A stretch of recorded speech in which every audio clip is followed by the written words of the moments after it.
You should answer the questions as you listen, because you will not hear the recording a second time. Listen carefully and answer questions 1 to 5.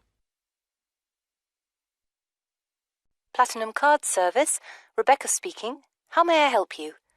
I've got a few problems with my credit card account. Okay. What is your credit card number? Let's see. It's here somewhere. Here it is. Can I just take the card number, please?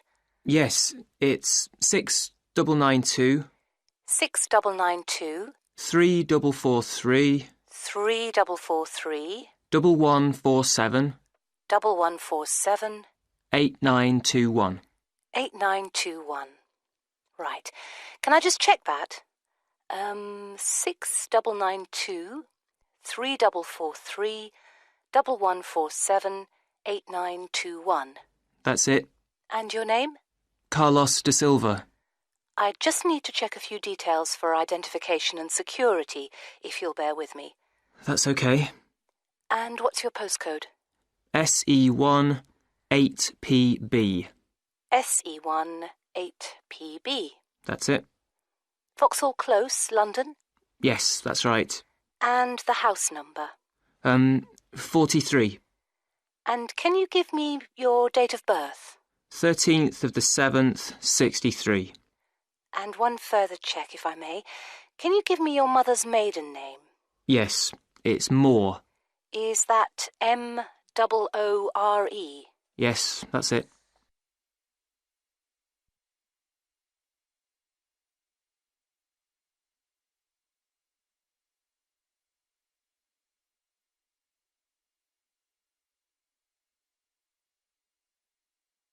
Now listen to the next part of the conversation and answer questions 6 to 10. For these questions, there are 3 alternatives: A, B, and C. Decide which alternative is the most suitable answer and circle the correct letter. Yes. Now, can we get on with this? Yes, sir, certainly. I'm sure you'll appreciate that all these checks are necessary for security reasons. So, what exactly is the problem? Problems?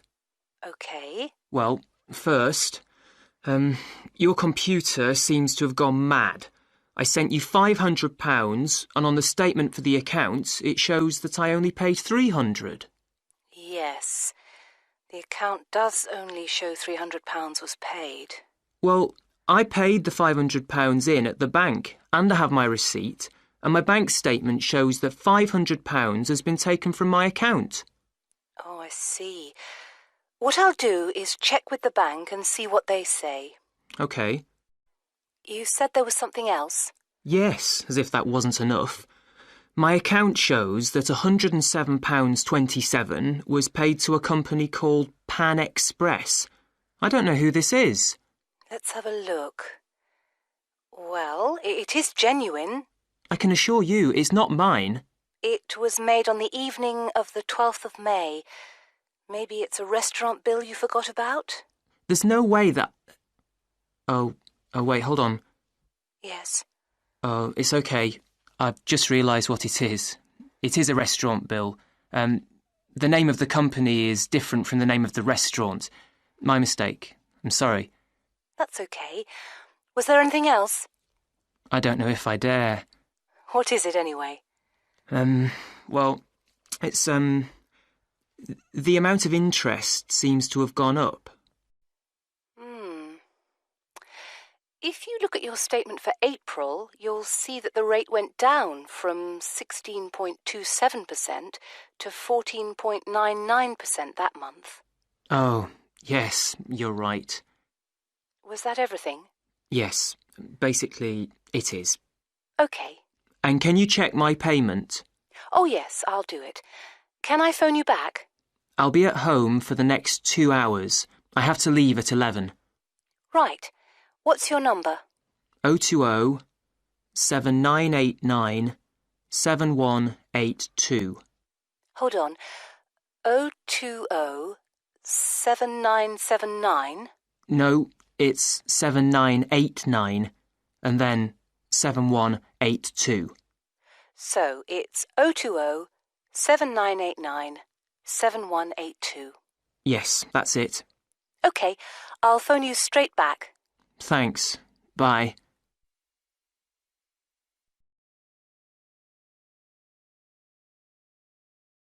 Now, listen carefully and answer questions 11 to 15. Last week, we looked at the traditional art of Japan. In this week's lecture, we're going to move south and look at the very special way in which art has developed in the beautiful island of Bali, which is now part of Indonesia. I'll begin by giving you a brief historical overview. It's thought that the first inhabitants of Bali were farmers who arrived around 3000 BC, at the beginning of the Iron Age. They probably originally came from China, and in Bali they cultivated rice and built temples ornamented with wood and stone carvings and statues. The Hindu religion was introduced in the 14th century AD, and this has remained the main religion on the island. This was an important period in the artistic development of the island, when sculptors, poets, priests and painters worked together in the service of the ruling families. Rather than painting everyday scenes, artists concentrated on narrative paintings illustrating the epic stories of Hinduism. Bali's rich natural resources have always made it an alluring goal for merchants, and from the 17th century onwards, Dutch ships visited the island to trade in spices and luxury goods.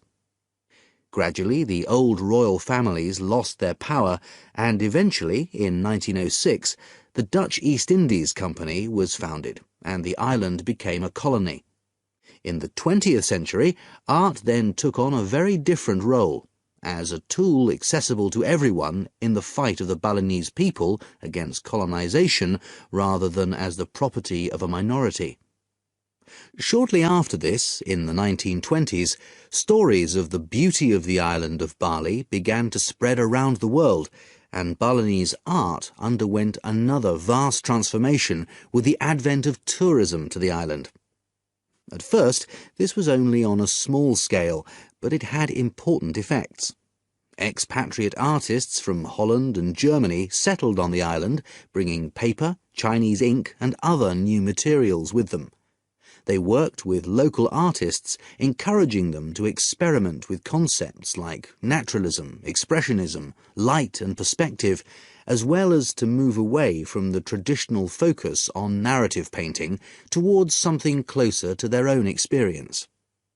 When independence came in 1945, this desire for an art to match a new national identity became stronger, and the traditional narrative paintings started to give way to scenes showing the everyday life of the Balinese people, harvests, market scenes and daily tasks, as well as the myths and legends of their history.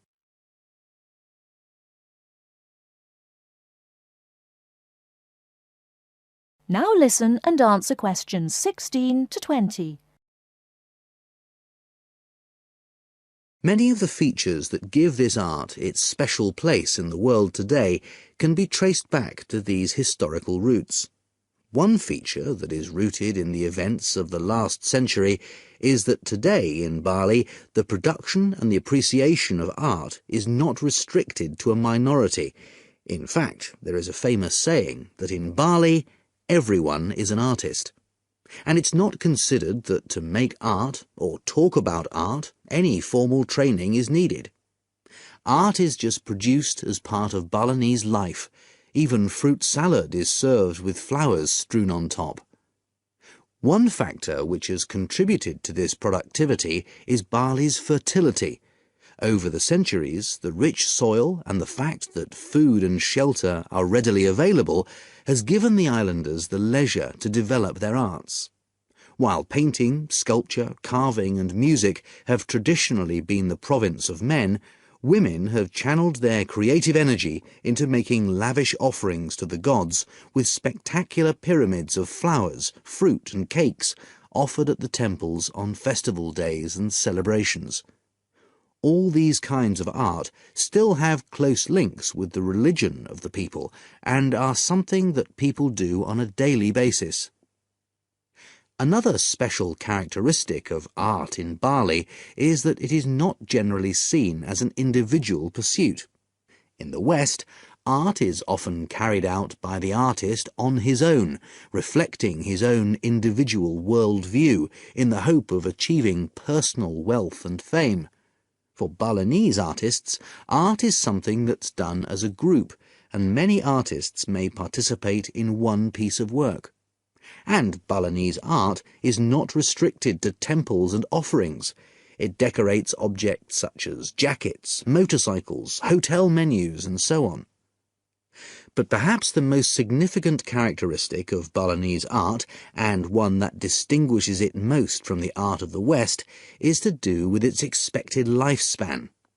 Carvings are made in soft stone, which is gradually destroyed over the years. The humid climate rots paper and cloth paintings. The magnificent offerings of fruit and sweets are eaten. Wooden statues are destroyed by insects. But Balinese artists accept that their work is ephemeral, not permanent, and instead of slavishly preserving the originals, they produce new art. And all this rebuilding, renovating and replacing means that the island's art continually evolves and perpetuates itself.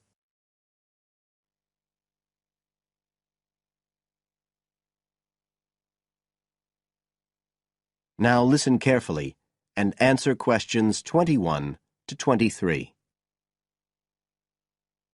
So, Sharon and Zhao Li, in your presentation last week, you were talking about the digital divide, the gap between those who can effectively use communication tools, such as the internet, and those who can't. And you compared the situation here in Northern Ireland with southeast China. Right. So I asked you to do some self-evaluation, watching the video of your presentation and thinking about the three main criteria you're assessed by: content, structure and technique. What do you think was the strongest feature of the presentation when you watched it? Sharon? Well, I was surprised actually, because I felt quite nervous. But when I watched the video, it didn't show as much as I expected. So which of the criteria would that come under? Confidence? That's not actually one of the criteria as such. Zhao Li? Technique?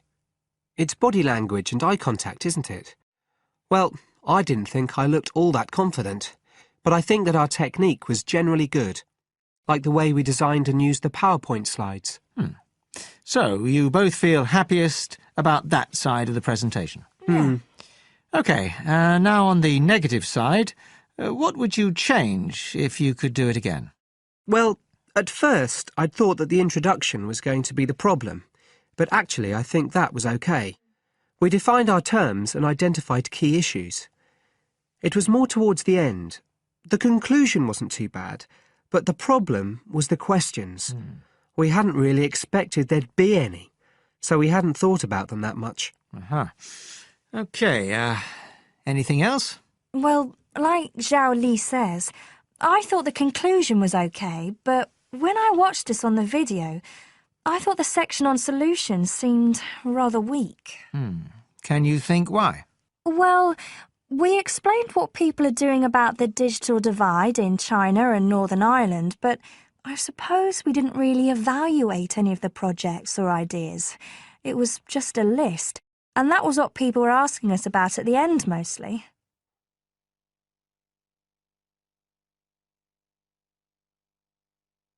Now listen and answer questions 24 to 30. OK. Now, I also asked you to get some peer evaluation from the other students. Yes, well, people said it was interesting, like the fact that in China the internet was used more for shopping than in Northern Ireland. They said sometimes it was a bit hard to understand because we were talking quite fast, but we didn't think so when we watched the video.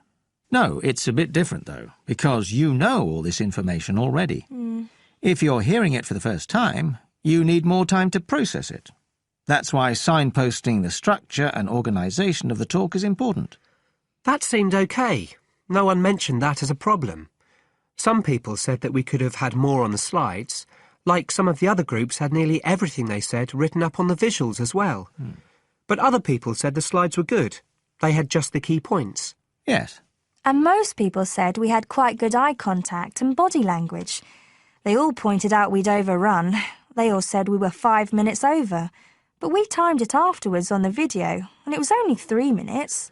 We were a bit unsure about the background reading at first, but I think we did as much as we could in the time. Anyway, no one commented on that under content. But one thing that did come out was that they liked the fact we'd done research on both Northern Ireland and China. Most other people had just based their research on one country. We managed to get quite a lot of data from the internet, although we had to do our own analysis, and we did our own surveys as well in both countries.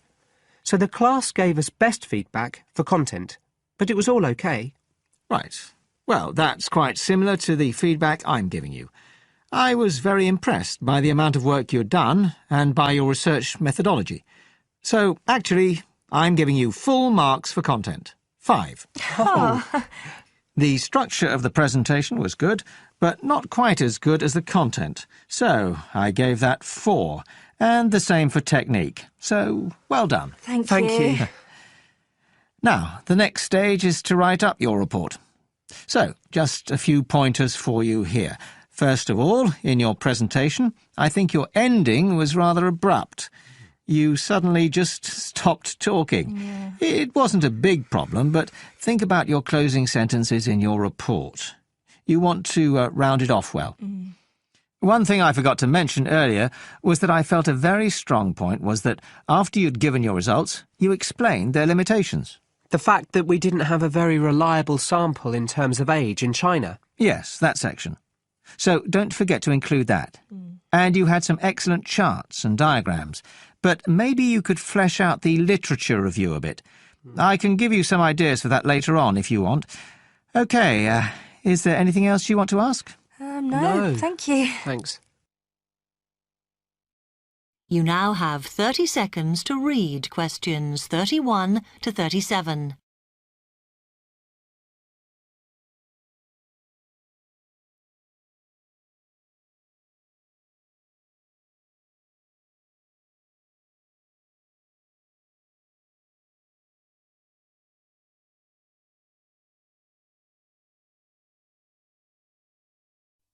OK, we've been looking at how societies will develop in the future and at the increase in the size of cities. So I want to talk to you today about the key considerations in these cities of the future.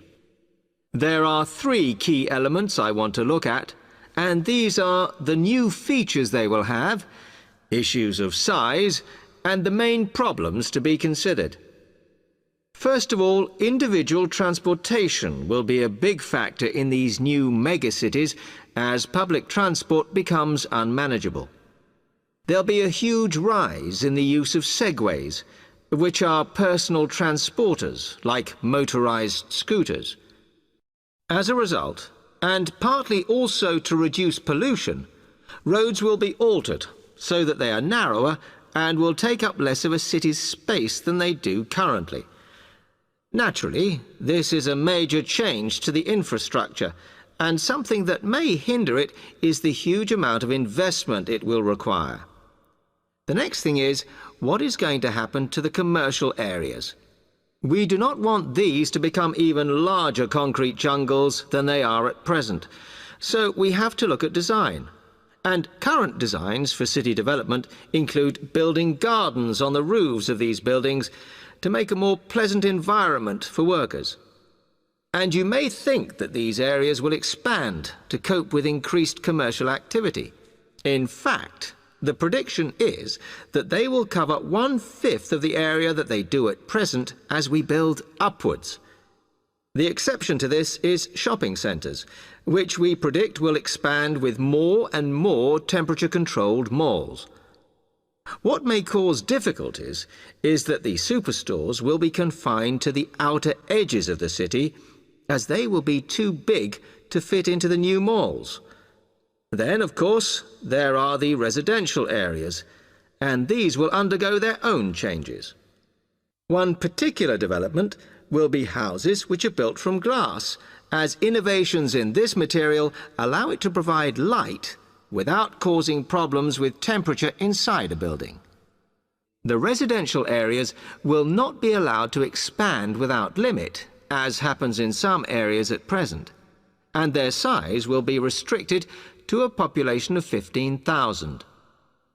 One issue, which has yet to be resolved, and I'm not sure it ever will be, is how we manage to house older residents. They will be increasing in numbers as time goes on. Finally, how will these cities live? We know we have limited energy sources, so what will we do? Well, something currently in development, which will be a feature, is that waste is going to become an energy source. For example, to provide gas in homes.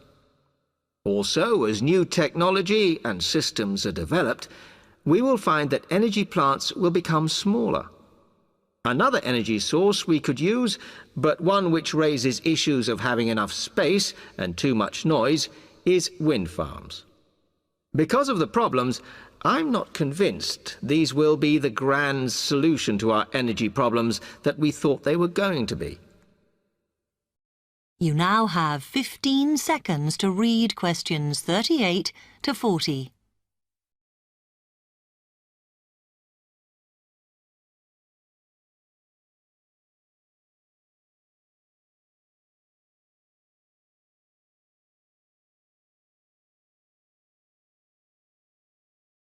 Now, moving on to looking at the social aspect of cities, we need to look at housing and how people will live. Cities currently have flats in the centre, populated by single people and wealthier residents, and families tend to move to the outskirts. In the future, the centre of cities will see a dramatic change. We will see many more examples of cooperative buildings. This is where people join together to form a company that owns the building they live in. And despite continuing shortages, there will also be a rise in the provision of retirement homes in city centres, so that the elderly can have easy access to hospitals and shops. Recently, we have seen a levelling off in the growth of private housing, and I think that will not change. But we are likely to see more social housing, as far fewer people will be able to afford to own their own homes. OK, now, if anybody has any...